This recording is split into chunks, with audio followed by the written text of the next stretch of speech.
তারা বিক্ষোভ এবং বিক্ষোভ মিছিল পর্যন্ত করেছেন।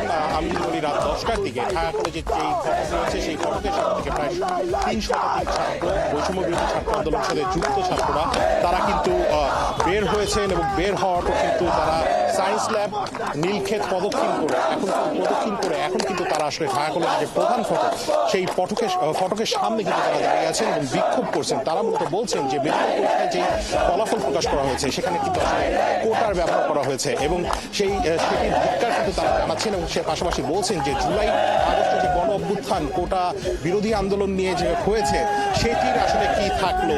সেখানে আসলে তারা বলছে যে মুক্তিযোদ্ধা কোটা সহ যারা আসলে অনেক কম নাম্বার পেয়েছেন তাদের ভাষ্যে যে যারা 41 নম্বর পেয়েছেন তাদেরকে আসলে কোটায় নিয়ে নেওয়া হয়েছে, তারা সেই ধরনের কথা বলছেন। আবার যারা 74 পেয়েছেন তাদেরকে আসলে নেওয়া হয়নি, এই ধরনের নানা ধরনের অভিযোগ তারা করছেন। আমরা দুই একজনের সাথে কথা বলবো। আমি যদি একটু আপনার সাথে কথা বলি, আপনারা কেন আসলে বিক্ষোভ মিছিলটি করছেন, কি কারণ? আপনারা জানেন যে মেডিকেলের রেজাল্ট পাবলিশ হয়েছে। আমরা এখানে দেখতে পেয়েছি যে এখানে অসংগতভাবে আমরা 24-এর বিরুদ্ধে যে কোটার যে আন্দোলন করেছিলাম সেই কোটাকে আবার ফিরিয়ে নেওয়া হয়েছে। এই কোটার জন্য আমরা আন্দোলন করেছিলাম। আমরা আবার দেখতে পাচ্ছি যে এই যে মেডিকেল আবার কোটা এসেছে। আমরা দেখতে পেয়েছি একটা রেজাল্ট, একটা ছেলে 40 পেয়ে মেডিকেলে চান্স পেয়েছে কিন্তু অনেকে 70 পেয়েও চান্স পায়নি। তাই আমরা কোটার বিরুদ্ধে আন্দোলন করে এই স্বৈরাচারকে হটিয়েছি। আমরা অন্তর্বর্তীকালীন সরকারের কাছে আবেদন রাখবো দ্রুত সময়ের ভিতরে যাদেরকে কোটা দিয়ে চান্স দিয়েছেন তাদের চান্স বাতিল করে মেধার ভিত্তিতে মেধাবীদেরকে চান্স দিতে হবে এবং পুষ্য কোটা মুক্তিযুদ্ধ সহ কোনো কোটাই বাংলাদেশে থাকতে পারবে না। আমি যদি আরো দুই একজনের সাথে কথা বলি, আমি যদি একটু আপনার জি আচ্ছা, আপনারা জানেন যে আজ মেডিকেল ভর্তি পরীক্ষার রেজাল্ট পাবলিশ হয়েছে। সেখানে দেখেছি আমরা আবার সেই অযৌক্তিক সেই কোঠা বহমান রয়েছে। আমরা এই ধরনের কোঠা মানি না। আমরা 24-এ রক্ত দিয়েছি, এই ধরনের প্রশাসন জবাব চাই। জি, গণপ্রজাতন্ত্রী বাংলাদেশের যে পরিমাণ একটা বিপ্লব গিয়েছে আমরা এই কোটার বিরুদ্ধে করেছি।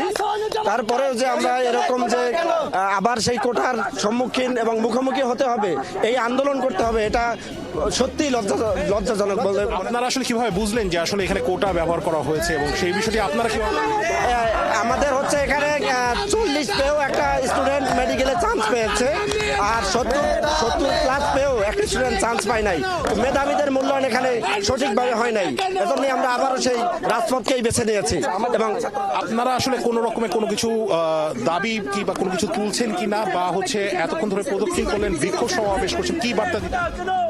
আচ্ছা, আমরা আজকে বিক্ষোভ মিছিল করেছি এই কোটা প্রথার বিরুদ্ধে। আমাদের জুলাই, রক্তাক্ত জুলাই, আর আমরা এখন দাঁড়িয়ে আছি রক্তাক্ত জুলাইয়ের উপরে।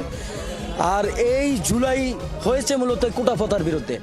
আবার এই প্রশাসন আবার কোটা প্রথা দিয়ে হচ্ছে মেডিকেলে অযৌক্তিকভাবে একটা ছেলেকে হচ্ছে তারা ম্যারিটান্স। আমরা চাই বাংলাদেশে আর কখনো এই ধরনের বৈষম্যমূলক কোটা থাকবে না। আমরা সরকারের কাছে চাই যত বৈষম্যমূলক পোষ্য কোটা থেকে মুক্তিযোদ্ধাদের না। আপনারা চাচ্ছেন যে এই কোটা প্রথা যাতে হচ্ছে। রাশেদ, ধন্যবাদ আপনাকে। আপনার মাধ্যমে জানছিলাম মেডিকেল পরীক্ষার ফল প্রকাশে অত অসন্তোষ ছাত্ররা বিক্ষোভ করে।